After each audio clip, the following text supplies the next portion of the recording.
मैं एक बार जरूर कहना चाहता हूं कि ये एक्सीडेंट है, एक्सीडेंट को कोई रोक नहीं सकता। नमस्ते।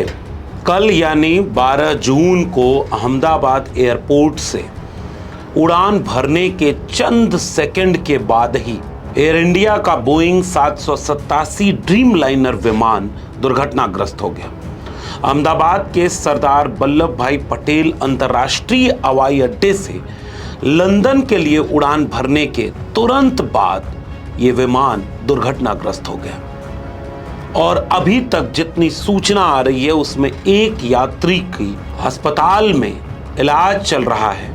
बाकी सारे यात्रियों के निधन की दुर्भाग्यपूर्ण दुखद खबर आ रही है। सबसे पहले जिन परिवारों ने अपने लोगों को इसमें खो दिया है, हम उन परिवारों के प्रति अपनी संवेदना व्यक्त करते हैं, उन्हें हिम्मत मिले। और इस दुर्भाग्यपूर्ण घटना पर मीडिया में जो खबरें आ रही हैं उसके मुताबिक एक यात्री को छोड़ दें तो लगभग 242 लोग, जिनमें से 230 लोग यात्री थे, 10 क्रू मेंबर थे और 2 पायलट थे, उन सब के मारे जाने की खबर आ रही है।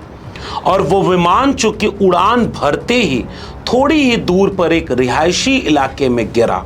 लंदन जा रहा यह विमान शहर के मेघानी क्षेत्र में ही गिर गया। नागरिक उड्डयन महानिदेशालय DGCA के मुताबिक इस विमान की कमान कैप्टन सुमित सब्बरवाल के पास थी, जिनके पास तकरीबन 8100 घंटे के उड़ान के अनुभव था और उसके साथ उनके पहले अधिकारी क्लाइव सुंदर थे, जिनके पास भी माना जाता है कि 1200 घंटों से ज्यादा का अनुभव था। अभी तक इस बात में पड़ताल होगी, जांच होगी। लंदन से लेकर के भारत की उच्च स्तरीय समिति इस बात की जांच करेगी कि यह विमान हादसा हुआ क्यों।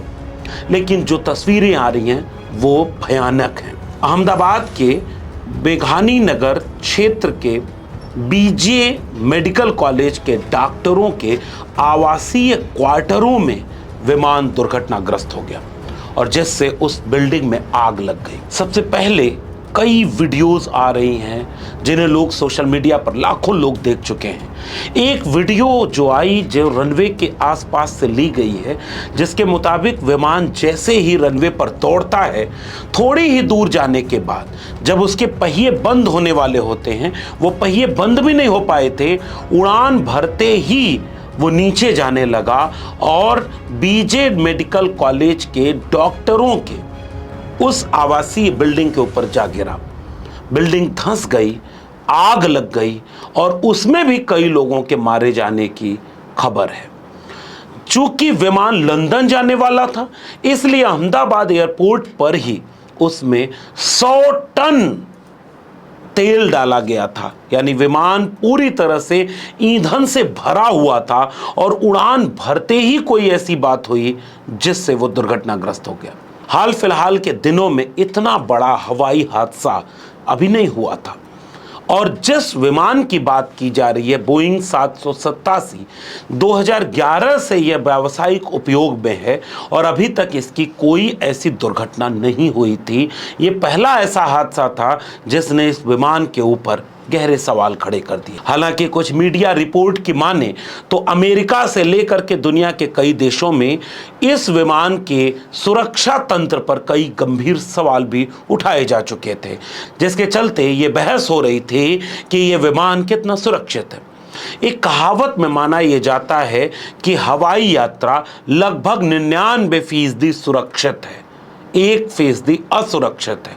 लेकिन उस 1% में दुर्घटना हुई तो 99% चांस बचने के नहीं हैं।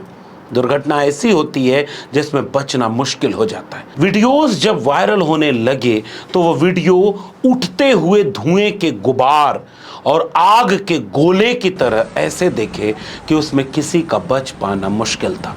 आसपास मेडिकल इमरजेंसी की तरह जितने भी फायर ब्रिगेड की गाड़ियां थीं, पुलिस प्रशासन के लोग थे और एयरपोर्ट अथॉरिटी से जुड़े हुए लोग तुरंत, चूंकि वो एकदम एयरपोर्ट के बगल में ही गिर गया, 650 फीट ऊंचाई ही उड़ पाया था, 1 मिनट भी नहीं वो उड़ पाया था और तुरंत वो गिर गया। इसलिए अभी ये जांच का विषय है कि यह हादसा हुआ क्यों, लेकिन तुरंत इन चीज़ों को संभालने में लोग पहुंचने लगे। एम्बुलेंस पहुंचने लगी और अस्पतालों के सामने भीड़ लग गई। भीड़ लग गई अपनों को पहचानने में, भीड़ लग गई कि कौन मरा कौन बचा। सब तरफ अफरा तफरी थी। टाटा समूह के एयर इंडिया के चेयरमैन एन चंद्रशेखरन ने देर शाम ये ऐलान किया, बयान जारी करते हुए कहा कि बहुत दुख के साथ मैं पुष्टि करता हूं कि अहमदाबाद लंदन गैटविक उड़ान भरने वाली एयर इंडिया की उड़ान संख्या AI 171 आज एक दुखद दुर्घटना में शामिल थी। हमारी संवेदनाएं और गहरी संवेदनाएं इस विनाशकारी घटना में से प्रभावित सभी लोगों के परिवारों और प्रियजनों के साथ। इस समय हमारा प्राथमिक ध्यान सभी प्रभावित लोगों और उनके परिवारों की सहायता करने पर है। हम साइट पर आपातकालीन प्रतिक्रिया टीमों की सहायता करने और प्रभावित लोगों को सभी आवश्यक सहायता और देखभाल प्रदान करने की पूरी शक्ति से काम कर रहे हैं। जैसे जैसे हमें और अधिक सत्यापित जानकारी प्राप्त होगी, आगे की जानकारी साझा की जाएगी। एक आपातकालीन केंद्र सक्रिय कर दिया गया है। जानकारी चाहने वाले परिवारों के लिए सहायता दल भी स्थापित कर दिए गए हैं।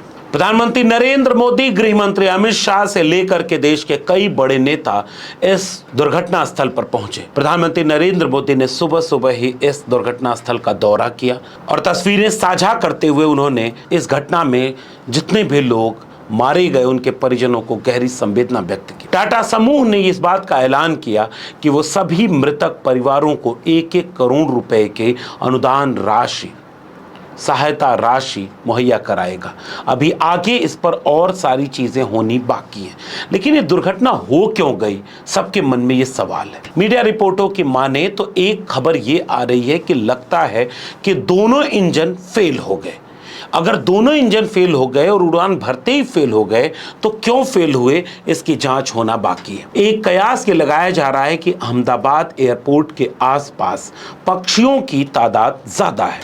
उनमें से क्या दोनों इंजन में पक्षी टकरा गए या क्या हुआ, ब्लैक बॉक्स मिलने के बाद इसकी जांच होगी कि पता क्या चलेगा। कुछ विशेषज्ञों का कहना है कि दोनों इंजन के फेल होने की संभावना ज्यादा है, जो ये बता सकता है कि गियर बॉक्स इतना ऊपर जाने के समय बंद क्यों नहीं हो पाया। क्या कॉकपिट में कोई गड़बड़ी थी, जैसे दोनों इंजन फेल हो गया, पक्षी टकरा गया, पायलटों के को मानक प्रक्रियाओं से चूकने का कारण बन गया। विमान के रनवे को पार करते समय दिखाई देने वाला धूल का गुबार क्या थ्रस्ट और संभावित पावर लॉस का भी संकेत करता है। एक और विशेषज्ञ ने यह बात कहा कि पक्षी के निगलने या ईंधन के दूषित होने के कारण दोनों इंजन में आग लगने की संभावना से इनकार नहीं किया जा सकता। अभी पूरा मामला क्या होगा ये तो जांच में पता चलेगा। बीबीसी की एक रिपोर्ट के मुताबिक मात्र 30 सेकंड में एक विमान हादसाग्रस्त हो गया। दोनों इंजन के फेल हो जाने की बात बहुत त्रासद है। ऐसा नहीं है कि दुनिया के किसी देश में इससे पहले हवाई हादसे नहीं हुए। दुनिया के कई देशों में और भारत में भी कई बार हवाई हादसे हुए, कई बार छोटे, कई बार बड़े हादसे हुए। मिरेकल ऑन द हडसन की घटना 2009 की सबसे चर्चित है, जब दोनों इंजन फेल हो गए थे। अमेरिकी एयरवेज एयरबस A320 ने न्यूयॉर्क के लागार्डिया एयरपोर्ट से जब उड़ान भरा और कुछ ही देर में पक्षियों के टकराने से दोनों इंजन उसके फेल हो गए, लेकिन उस विमान को ग्लाइड करते हुए सुरक्षित लैंड करवा लिया गया।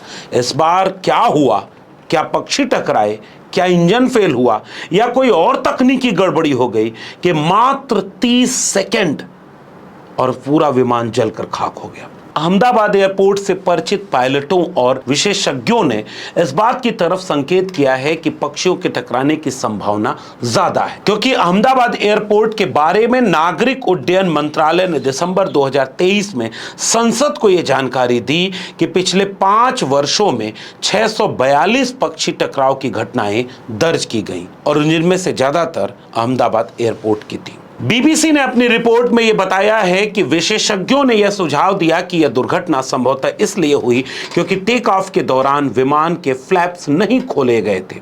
हालांकि अन्य पायलटों और विशेषज्ञों ने इस पर सवाल उठाए। फ्लैप्स टेक ऑफ के दौरान एक महत्वपूर्ण भूमिका निभाते हैं। ये विमान की कम गति पर अधिकतम लिफ्ट प्राप्त करने में मदद करते हैं। अगर फ्लैप्स ठीक से नहीं खोले गए हों तो वो एक पूरी तरह भरा हुआ जेट जिसमें यात्रियों के साथ लंबी लंबी दूरी की उड़ान भरने के लिए पूरा ईंधन भरा हुआ था, वो गर्म मौसम का सामना कर रहा हो, टेक ऑफ में उसके लिए मुश्किल हो सकती है। एक पायलट ने बीबीसी को बताते हुए कहा कि अहमदाबाद में गुरुवार को तापमान लगभग 40 डिग्री सेल्सियस था। ऐसे में ऊंचाई पर जब हवा की सघनता कम होती है तब अधिक फ्लैप सेटिंग और इंजन थ्रस्ट की जरूरत होती है। ऐसी परिस्थितियों में कॉन्फ़िगरेशन में छोटी सी गलती भी विनाशकारी परिणाम दे सकती है। अब तकनीकी विशेषज्ञ इस बात की जांच करेंगे। भारतीय और विदेशी जांच करने वाली कमेटी जब अपनी जांच पूरी करेगी तब यह पता चलेगा कि यह हादसा हुआ क्यों। लेकिन दुनिया की सबसे सुरक्षित यात्रा मानी जाने वाली वायु यात्रा में इस तरह के हादसे उन खतरों और जिम्मेदारियों को बढ़ाते हैं। प्रधानमंत्री नरेंद्र मोदी से लेकर गृह मंत्री अमित शाह तक इस बात के लिए संवेदना व्यक्त कर रहे हैं जो किसी भी मानवीय व्यक्ति को करना चाहिए। जिन्होंने लेकिन अपने परिवारों को खो दिया उसमें उनकी कोई गलती नहीं थी। कई तस्वीरें ऐसी आ रही हैं जो आपके हृदय को झकझोर सकती हैं। वो अगर तस्वीरें सही हैं तो एक कहानी कि कोई शादी करके पहली बार लंदन जा रहा हो, कोई अपने घर लौट रहा था, कोई विदेशी यात्री वापस लौट रहा था, उन सारी कहानियों में अगर हकीकत है तो वो दिल को तोड़ कर रख देने वाली है। जिस इमारत पर यह विमान गिरा वहां एक मेस का दृश्य जो जलकर खाक हो गया, उसके कुछ हिस्से अगर बचे थे तो आप देखेंगे कि वो दोपहर का वक्त ऐसा कि खाने की थालियां हैं और उस पर ऐसा लग रहा है कि लोग खाना भी खा रहे होंगे। उस इमारत के लोगों को पता ही नहीं होगा कि मौत उनके ऊपर से उन्हीं के ऊपर गिर गई और जिसमें किसी की कोई गलती नहीं। पायलट की भी कोई गलती नहीं, मशीन है, तकनीकी है, कहीं भी गड़बड़ी हो सकती है। जांच के बाद पता चलेगा कि गलती किसकी, लेकिन किसी की तो गलती होगी। गुजरात के पूर्व मुख्यमंत्री उसी विमान में बताए गए। शुरुआत में खबर छपी कि वो हैं या नहीं अभी पुष्टि नहीं हुई, लेकिन बाद में पुष्टि हुई कि हाँ उनका भी निधन हो गया। एक फोटो सोशल मीडिया पर और वायरल हो रही है। अभी ये पता नहीं कि ये फोटो उसी यात्रा की है या नहीं है, लेकिन एक महिला अपने किसी परिजन को एक फोटो भेजी कि देखो मैं जिस फ्लाइट में यात्रा कर रहे हूँ पीछे गुजरात के पूर्व मुख्यमंत्री भी है। अगर ये तस्वीर उसी समय की है तो ये शायद आखिरी तस्वीर बन गई। एक तस्वीर एक पूरे परिवार की है जिसमें पति पत्नी और उनके बच्चे शामिल हैं। अगर ये तस्वीरें वाकई वहीं की हैं जिसकी पुष्टि हम नहीं कर सकते, लेकिन सोशल मीडिया पर ये कहानियां ऐसी चल रही हैं कि उन तस्वीरों को देखने के बाद आप सिहर जाएंगे कि वो लोग जिन्हें पता ही नहीं था कि अगले पल क्या होने वाला है। लेकिन दुर्भाग्यपूर्ण ये है कि अब इस देश में जिम्मेदारियां नहीं तय होती। प्रधानमंत्री नरेंद्र मोदी जब उस जगह का दौरा करने गए तो उनकी उस एंगल से तस्वीर आई जिसको लेकर लोगों ने उन्हें सोशल मीडिया पर ट्रोल करना शुरू कर दिया।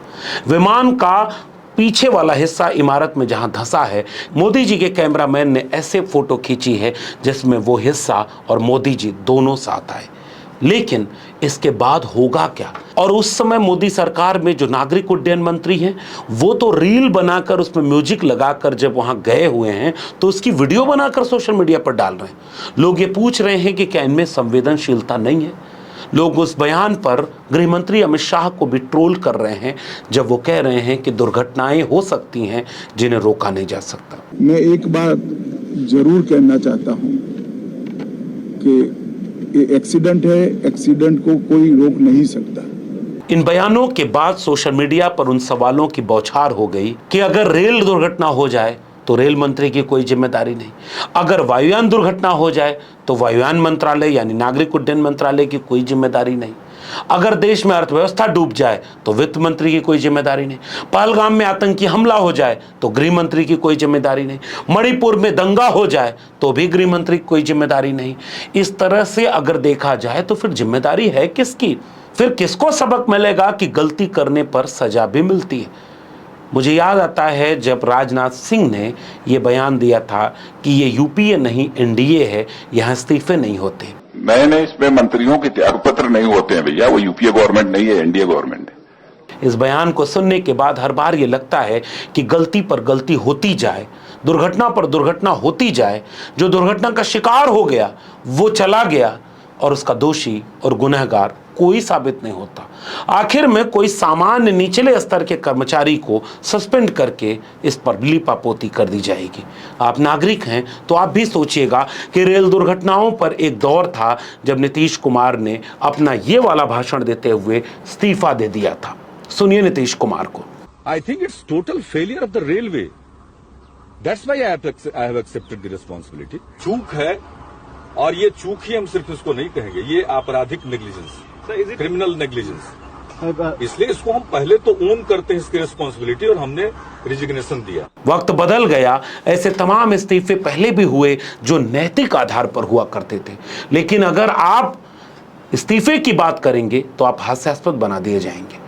अब तो गृह मंत्री इस्तीफा नहीं देते, प्रधानमंत्री के इस्तीफे की बात ही करना छोड़ दीजिए, नागरिक उड्डयन मंत्री तक का इस्तीफा नहीं हो सकता इस देश में। फिर क्या होगा?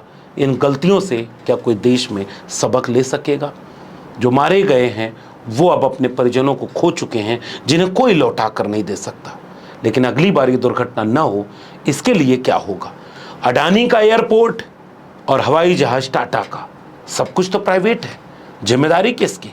एक ट्वीट कर देना, एक संवेदना की फोटो लगा देना और अपनी कोई बात से कोई आर्थिक मदद कर देना, क्या इतने से ये मामला रफा दफा हो जाएगा?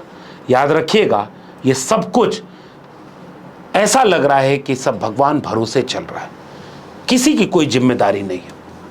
आपका क्या मानना है इस पर? नीचे कमेंट बॉक्स में जरूर बताइएगा।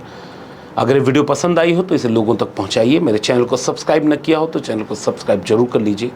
बेल आइकॉन यानी घंटी के बटन दबाएंगे तो अगली वीडियो की सूचना मिलेगी, और अगर मेरे चैनल को ज्वाइन करेंगे तो हमें आर्थिक मदद मिलेगी। अगर आप इस वीडियो को ट्विटर यानी एक्स या फेसबुक पर देख रहे हैं तो हमें फॉलो करना मत भूलिए। फिर मिलेंगे किसी और जरूरी मसले पर अपनी बातचीत के साथ। तब तक के लिए बहुत बहुत धन्यवाद।